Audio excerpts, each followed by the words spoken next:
O traço que mais impressiona na figura de Leon Pfeffer e que eu acho válido relembrar agora chama-se empreendedorismo. É uma palavra um pouco complicada, mas tem a ver com algo que está sendo pouco valorizado hoje, que é o espírito da pessoa que tem uma visão, que tem coragem de tomar riscos, que não procura, a não ser subsidiariamente, apoios e incentivos, mas que tem uma ideia clara de um projeto e faz com que ele aconteça. Isso é muito oportuno porque, ao longo dessas décadas, a questão de política industrial, por exemplo, ou mesmo das grandes linhas macroeconômicas do país, sempre, obviamente, foram o pano de fundo dos empreendimentos empresariais. Sem dúvida, eu não estou diminuindo a importância de políticas macroeconômicas adequadas, ou mesmo de políticas industriais que, em várias épocas da história recente do Brasil, existiram. Mas agora que se voltou a discutir a necessidade de que se adote no Brasil política industrial ou políticas industriais como uma mudança em relação ao que recentemente se adotou, que é, digamos que, é a ideia de que o mercado resolve tudo, e nós sabemos que o mercado é imperfeito e não resolve tudo. Então, voltando à ordem do dia no Brasil, a agenda nacional, a discussão de políticas industriais, eu não tenho percebido entre os que têm se dedicado a essa discussão e até a formulação, e não se vê claramente que é preciso, antes de tudo, um empresário que assuma a responsabilidade, mais do que a responsabilidade, que tome a iniciativa. É isso que eu acho fundamental. Na hora, por exemplo, que se discute no Brasil quais os setores que poderiam eventualmente receber estímulos em alguns segmentos importantes, seja pelo seu conteúdo tecnológico, seja porque eles têm um efeito importante na balança comercial e outros aspectos, até mesmo de geração de emprego e de outros, há ideias brilhantes, há mentes brilhantes trabalhando nisso. Mas eu noto um viés de que ninguém se lembra que, para fazer isso, tem que ter alguém que tome a frente e que faça o empreendimento, para que então use os incentivos. Então, essa é, hoje, talvez, a oportunidade de lembrarmos de Leon Pfeffer. O Leon Pfeffer percebeu oportunidades e correu riscos. O fato de Leon Pfeffer ter sido um dos primeiros industriais, talvez o primeiro em termos de ter uma empresa de maior escala na área do papel e depois da celulose, foi que ele percebeu um momento, uma oportunidade e teve a coragem, além da visão e até a ambição, que tem a ver com a atividade empresarial. Ele percebeu na guerra, no período, durante a própria guerra, a Segunda Guerra Mundial, e logo no período que se sucedeu à Guerra Mundial, de que tinha uma chance no Brasil de se fabricar papel. O que hoje é óbvio, pode ser que naquela época não fosse. Mas não era só perceber que quem fabricasse papel no Brasil, substituindo importações, ou até criando produtos novos, ou desenvolvendo qualidade e tudo mais, muita gente podia ter percebido isso, mas precisava tomar uma decisão e correr riscos. Riscos, no caso de Leon Pfeffer, foi vender o patrimônio dele, inclusive a casa onde ele morava, e colocar isso numa fábrica de papel, que podia não dar certo. Então, esse aqui é a história que deve ser relembrada hoje. Quer dizer, é preciso que tenha empreendedores, é preciso que tenha empresários. O empreendedorismo começa, geralmente, a não ser em condições muito especiais, que seja um investimento de alguma organização ou de algum grupo que já está estruturado e resolve diversificar. A origem dos empreendimentos pode ser bem diversificada. Estamos falando agora, então, no caso brasileiro, nas condições nossas. Então, a fase seguinte do que eu relatei há pouco foi exatamente o momento de criar escala. Então, primeiro alguém tem que ter uma ideia, tomar coragem, investir, obter até os apoios quando a política econômica permitir, de crédito, até fiscais, assim por diante. E há um momento que foi decisivo também, foi quando o Leon Pfeffer, e aí no caso o Max Pfeffer, que foi seu colaborador e sucessor, pensaram em duas coisas: como criar escala e como desenvolver os insumos, ou a matéria-prima básica. Isso, obviamente, varia de setor para setor, mas no caso que estamos tratando, o outro momento foi que não só fabricar papel, foi o primeiro momento, que é um produto quase que de consumo. Depois, a matéria-prima principal para fabricar papel é a celulose. A celulose, os primeiros anos que Pfeffer fabricou papel, ou ele usava aparas, reciclagem de papéis, ou então importava celulose. Esse, então, era o gargalo para criar escala, porque a importação de celulose sofria altos e baixos. Na própria guerra, era difícil os navios trazerem celulose para o Brasil, e depois havia problemas de câmbio. Crises cambiais não faltaram na história do século XX, ou talvez antes. Então não podia importar. Então o passo seguinte foi, e esse foi um grande salto realmente, que mudou o panorama do negócio de celulose e papel no Brasil, foi o aproveitamento do eucalipto. O eucalipto existia por aí porque ele foi plantado no começo, nos fins do século XIX ainda, no começo do século XX, pelas estradas de ferro. Era a lenha daquelas velhas locomotivas. Com a utilização do óleo diesel, depois nas locomotivas, e depois ainda por eletricidade, essas florestas ficaram ociosas, tinham um aproveitamento mínimo. Elas já estavam adaptadas ao Brasil, era evidente. Mas não havia, primeiro não havia tecnologia de como partir da árvore do eucalipto e fabricar celulose.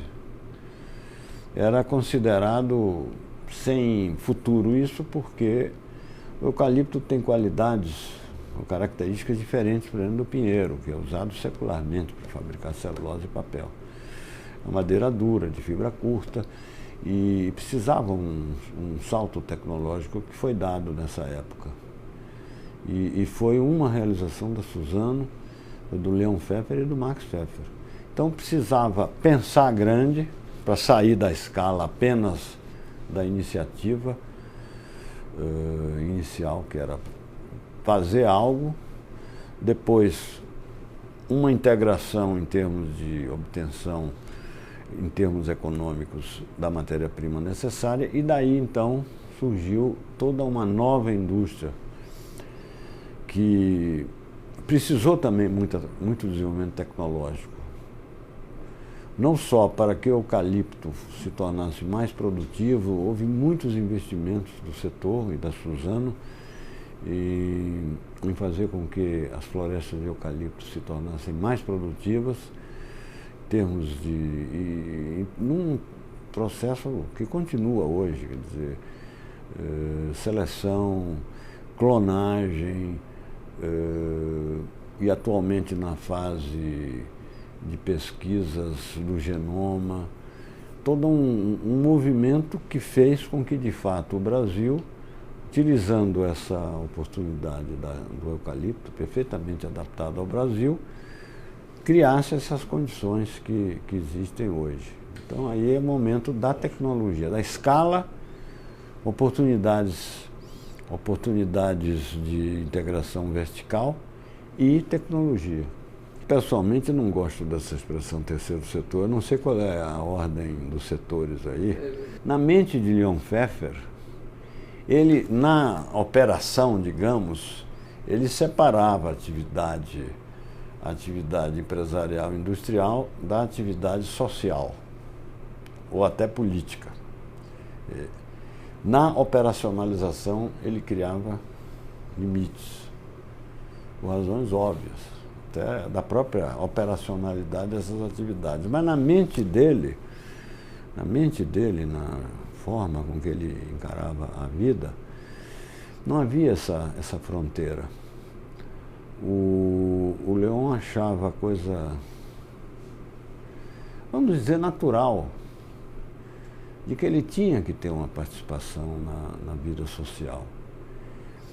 E como ele tinha uma personalidade forte que serviu para ele deslanchar nos negócios, essa mesma força de liderança, de iniciativa, de coragem, ele usava na atividade social.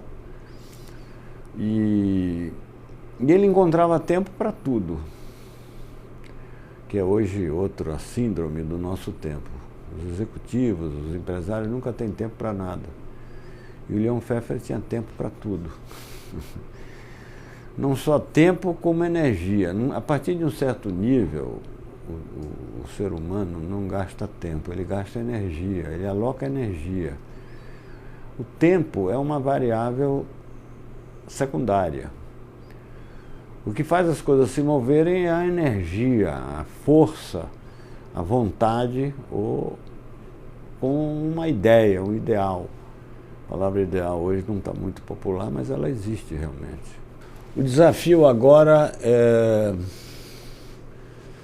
eu não gosto muito dessa palavra, mas não me ocorre outra, chama-se globalização. Aliás, os franceses chamam de mondialização, que talvez seja mais adequado. O momento hoje do nosso setor, eu me atrevo a dizer que é do próprio estágio que o Brasil está hoje, é que é muito difícil isolar hoje a produção e o desenvolvimento do mercado doméstico do mercado global. Porque tem a ver com escala. Apesar do mercado brasileiro doméstico ser grande, são mais de 170 milhões de potenciais consumidores, mas o nosso mercado, todos sabemos, ainda se caracteriza por uma certa limitação da capacidade de consumo. Eu acredito muito que é preciso desenvolver o mercado doméstico, mas para que as empresas tenham a escala, o tamanho necessário para que elas sejam competitivas, é preciso que elas sejam grandes. Esse grande aí é relativo, mas de qualquer maneira, com a tendência inevitável da abertura dos mercados, inclusive do nosso mercado, hoje, naquele tempo em que o Brasil era uma economia fechada, você fazia um investimento e ele maturava. E durante esse período, o próprio fechamento do mercado protegia aquele investimento, aquele produto, porque em princípio não se importava. Hoje se importa. Então, quando eu faço uma máquina ou uma instalação para fabricar celulose, eu preciso pensar que eu estou concorrendo com os melhores do mundo. Isso mudou muito. Ou seja, eu não estou concorrendo somente com os produtores do mesmo setor dentro do país. Se eu não for competitivo, o americano, o indonésio, o alemão vai vender aqui no meu mercado. E também, então, eu não posso ficar... Eu para não só sobreviver, como superar e avançar, eu tenho que ser competente, capaz, competitivo no mercado brasileiro, logo eu passo a ser competitivo no mercado global. Então eu acredito que hoje, no século XXI vai ser um mercado em que, apesar de todas as críticas que faz a globalização, mas isso está aí para ficar.